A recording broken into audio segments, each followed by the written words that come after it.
For some reason, a lot of homeschool curriculums, Christian schools curriculums, well, first, if you take Christian school curriculums and you adapt them into a homeschool, your standard textbook style curriculums, I don't need to say who those are, but if you adapt those in, this is second grade, this is third grade, this is fourth grade, this is fifth grade.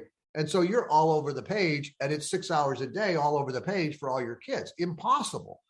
That's what we saw. That's for schools.